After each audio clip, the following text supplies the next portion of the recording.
Greetings and salutations, friends. It's your boy Nick Shea coming back with another video. Today we are reviewing the iPhone XS Max. I got this a couple months ago. I got it over Christmas in December. So it's been a couple months since I've had the phone and been able to play around with it. So I thought I'd share my impressions with you guys. Now before this video begins, guys, make sure to hit me on the gram. It's at Nicholas Che. I've been posting a ton of new content over there. Now right off the bat, there are a few things you need to know about the iPhone XS Max.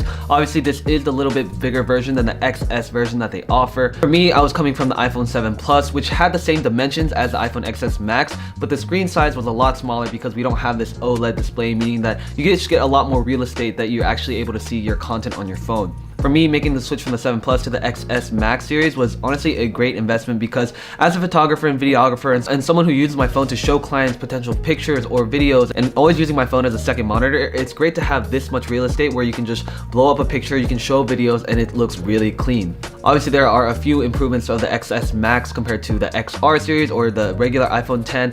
Obviously, the camera is a little bit better. The portrait mode honestly works very well, which I'll get into a little bit more detail later. So before getting the phone, I was debating getting the XR, which is a lot cheaper and could save me a couple $100s. But the more I thought about it, the more I really love the OLED display that the XS Max has because it's just sharper image quality. You get better colors. You just get more dynamic range in your screen. And for someone who's looking at your phone every single day, and if it's something I use consistently for me to do my work, then having the best option available to me was 100% worth the investment. Now, I opted for the champagne gold version. Honestly, I think this colorway is the most beautiful out of all three of them. It's very minimalistic and very beautiful, honestly, because it's not just pure gold and it's not silver or black, and it's that like rose gold, champagne gold, and honestly most days I probably go without putting a case on it just because I enjoy the feel of having a naked iPhone, and I'm pretty careful with my equipment. Now jumping into the specifics of the phone, honestly there isn't too much that's crazy new about this or mind-blowing. You've probably already seen a bunch of different reviews if you are on the market for a new phone. My personal takeaway and my perspective as a college student of using this phone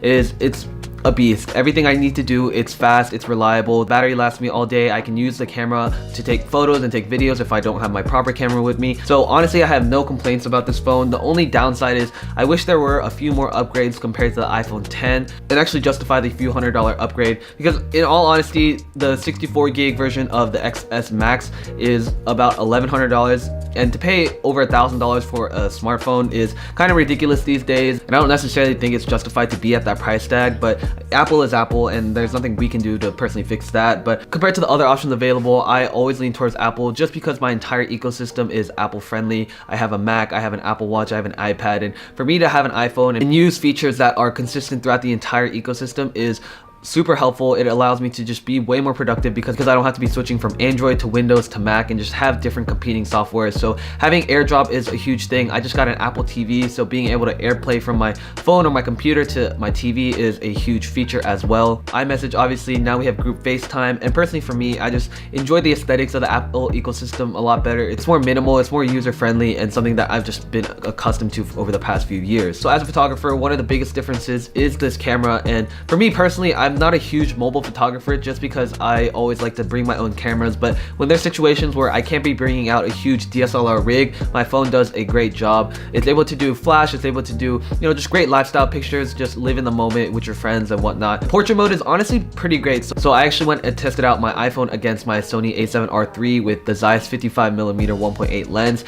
That entire camera setup was $5,000 compared to this $1,000 setup. So for the price tag that entails and the quality that we got out of the pictures, honestly, it was really hard to tell. I'll post the pictures up right now, and seeing them side by side, you can see a little bit of distinction, but for that price tag jump of $5,000 to $1,000, it's very minimal, and unless you're doing professional looking shoots, portrait mode on your iPhone can 100% do the job. Now, I've done a what's on my iPhone video. If you guys are interested, make sure to leave a comment down below and I can make a new one for you guys. Now, as beautiful as the glass casings are on the new iPhones, they are still very fragile, meaning that if you drop them, if they slip out of your pocket and it hits the ground, you could be in some serious trouble, because if you don't have Apple Pay, having a cracked screen can cost you upwards of hundreds of dollars, especially on the new iPhone, which is why I recommend having a case from our sponsor Rhino Shield. Now, I've been rocking this case from Rhino Shield over the past few days, and honestly, it saved my phone so many times where I pass it to a friend and they just happen to drop it and it hits the ground, and having this case on, knowing that it's well protected and it's not going to crack, just saves me so much anxiety and allows me to use my phone to its fullest potential. Now, they sent over a few different products for me to try out, and they have a bunch of different series depending on what your style is and what you are looking for to get out of a case. Now, this is the modular NX case, meaning that you're able to switch switch out the back designs, and really make it versatile and make your phone the way you truly want it to be. These are their solid suit cases, meaning this is the wood finish and this is the carbon fiber finish. These feel really great to touch and once again protect your phone so well.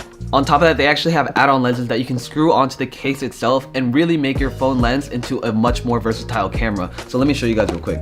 So all you have to do is insert the lens adapter. You put your phone back in the case, and then you just twist the lens back on. Now using the native camera limits the types of photos that you're able to do because it only gives you one focal length. But this essentially turns your camera into a wide angle lens and gives you the versatility of a macro lens. The wide angle lens are great for landscape or architecture photography where you just need a little bit more real estate in your photos, and having a wider focal length will just give you much more versatility. Now the really cool thing about this is that they're actually 2-in-1 lenses, meaning that you just unscrew the wide angle part and then you're left with a macro lens. Now, if you don't know what a macro lens is, it basically allows you to get very up close and personal with, plants or detail shots or product photography, and it just gives you a much different perspective than you were able to get out of your native camera. That just really changes the way that you can take photos, especially with mobile photography. They have a bunch of different lenses, screen protectors, and their cases are so customizable. Now they offer cases for Apple, Samsung, and so many more devices, so if you don't have a case on your phone, make sure to go hit the link in my description and use my code Nicholas for 10% off. Overall, I've been very satisfied with my purchase of the iPhone XS Max. Wow, that's a mouthful to say, but there have been very few complaints. I think the battery life works very well. There aren't any problems with storage so far, and overall quality is on par with any other Apple product as you would expect. I haven't had a chance to get my hands on any of the new Samsung phones or the Huawei phones or the Google Pixels. So as far as camera quality and the other specifics, I don't necessarily think that Apple has the best smartphone camera on the market right now, but for the things that I needed to do, and as a college student just going from day to day, it does everything it needs to do perfectly. That about wraps it up for this review video. I hope you guys enjoyed it. Make sure to leave a comment down below, subscribe for more videos, and as always,